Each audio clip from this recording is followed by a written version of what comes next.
হযরত আলী রাদিয়াল্লাহু তাআলা আনহু ফজরের নামাজ আদায় করার জন্য মসজিদে গেলেন। এদিকে হযরত ফাতেমা রাদিয়াল্লাহু তাআলা আনহা অত্যন্ত জ্বর থাকা অবস্থায় ঘরের সমস্ত কাজ শেষ করেছেন।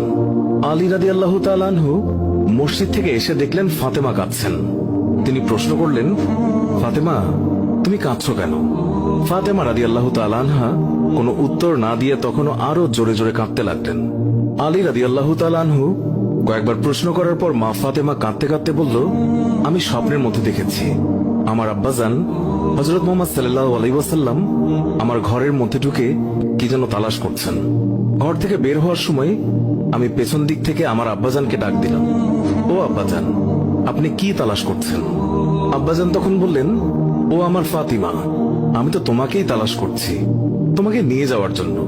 আরো বললেন, ও আমার ফাতেমা, আজকে তো তুমি রোজা রাখবে, সেহরি করবে আলীর দস্তরখানায় আর ইফতার করবে আমার দস্তরখানায়। তখন হযরত আলী রাদিয়াল্লাহু তাআলা আনহু এই স্বপ্ন শোনার পর দুইজনে বুঝতে আর বাকি থাকলো না যে ফাতেমা ইন্তেকাল করবেন।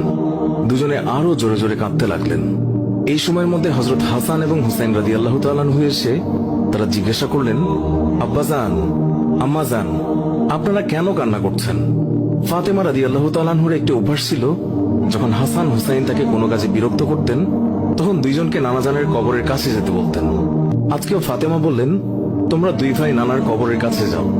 কবরের নিকট যাওয়ার সাথে সাথে কবর থেকে আওয়াজ আসলো, ও আমার আদরের নাতিরা, এই মুহূর্তে তোমরা আমার কাছে কেন এসেছ? আমার কাছে তো সব সময় আসতে পারবে। এখন যাও, গিয়ে মায়ের চেহারার দিকে তাকিয়ে থাকো। আজকের পর তোমাদের আম্মাজানকে আর দেখতে পাবে না। এই কথা শোনার পর দুই ভাই কাঁদছেন এবং দৌড়াতে দৌড়াতে আম্মাজানের কাছে চলে গেল। গিয়ে আম্মাজানকে জিজ্ঞাসা করলেন, তোমরা দুইজন কেন কাঁদছো? বুঝেছি, নানাজান আমাদেরকে বলে দিয়েছেন যে আজকের দিনটি তোমার জন্য শেষ দিন। নানাজান তোমার চেহারার দিকে তাকিয়ে থাকার জন্য আমাদেরকে বলেছেন। বিকেলের দিকে হযরত ফাতেমা রাদিয়াল্লাহু তাআলা আনহা তার শরীর খারাপ হলো, তাকে বিছানায় শোয়ানো হলো। মা ফাতেমার মৃত্যুর পূর্বক্ষণে হযরত আলী রাদিয়াল্লাহু তাআলা আনহু তাকে তিনটি কথা বলেছেন। ও আলী, আমার প্রথম কথা হচ্ছে, যেদিন থেকে আমি আপনার ঘরে এসেছি ওই দিন থেকে আজ পর্যন্ত আমি আপনাকে অনেক কষ্ট দিয়েছি। আপনি যদি আমাকে ক্ষমা না করেন তাহলে কি আমার কারণে আব্বাজান অনেক লজ্জিত হবেন। বলেন, আপনি আমাকে ক্ষমা করলেন কিনা? আলী রাদিয়াল্লাহু তাআলা আনহু তিনি তখন উত্তরে বললেন, ইয়া ফাতেমা, তুমি কি বলছো এগুলো? আমি তোমার যোগ্য ছিলাম না। তোমার আব্বাজান দয়া করে মেহেরবানি করে তোমার হাত আমাকে দিয়েছেন। বিয়ের দিন থেকে আজ পর্যন্ত আমি আলী তোমাকে ঠিকমতো দুবেলা খাবার খাওয়াতে পারিনি। ও ফাতিমা, তুমি বলো, আমাকে ক্ষমা করেছো কিনা? তুমি যদি ক্ষমা না করো তাহলে আমাকেও কিয়ামতের দিন কঠিন শাস্তি ভোগ করতে হবে। ও আলী, আপনার সাথে আমার দ্বিতীয় কথা হলো, আমি মারা যাওয়ার পর আপনি বিয়ে করে নেবেন দুনিয়ার যে কোনো মহিলাকে আপনার পছন্দ মতো। আমি আপনাকে অনুমতি দিলাম, আর আমার বাচ্চা দুইটিকে সপ্তাহে একদিন আপনার কোলে নিয়ে ঘুমাবেন আপনার সাথে। আমার তৃতীয় কথা হলো, হাসান হুসাইন যখন বড় হবে তখন তাদের দুই ভাইকে আল্লাহর রাস্তায় সোপর্দ করে দেবেন এবং আমাকে রাতের বেলায় দাফন করবেন।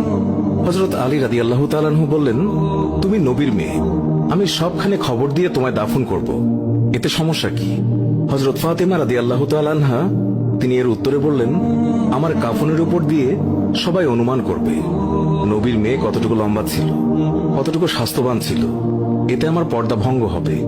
মা ফাতেমার মৃত্যুর পর তার লাশের খাটিয়া বহন করার মানুষ মাত্র 3 জন ছিলেন, হযরত আলী রাদিয়াল্লাহু তাআলা আনহু এবং ছোট হাসান এবং হুসাইন রাদিয়াল্লাহু তাআলা আনহু।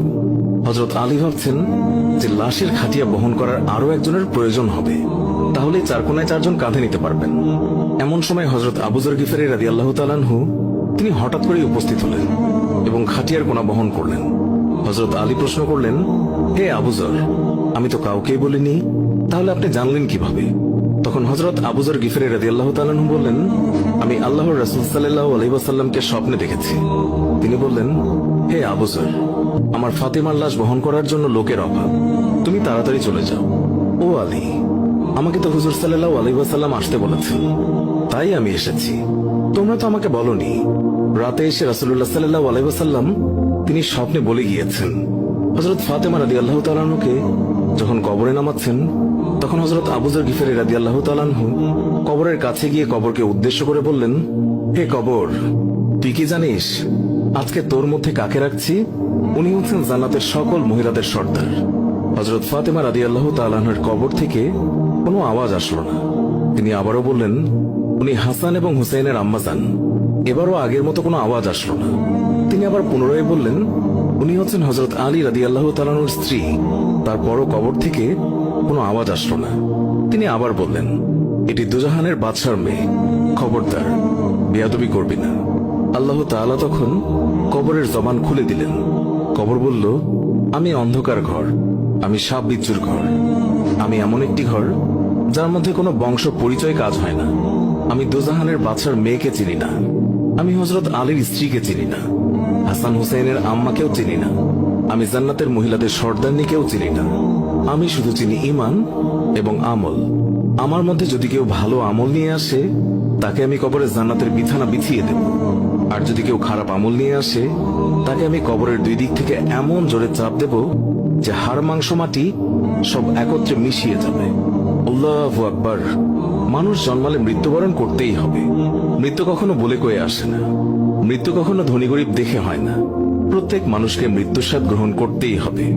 সুপ্রিয় দর্শক, এই ছিল আমাদের আজকের ভিডিও।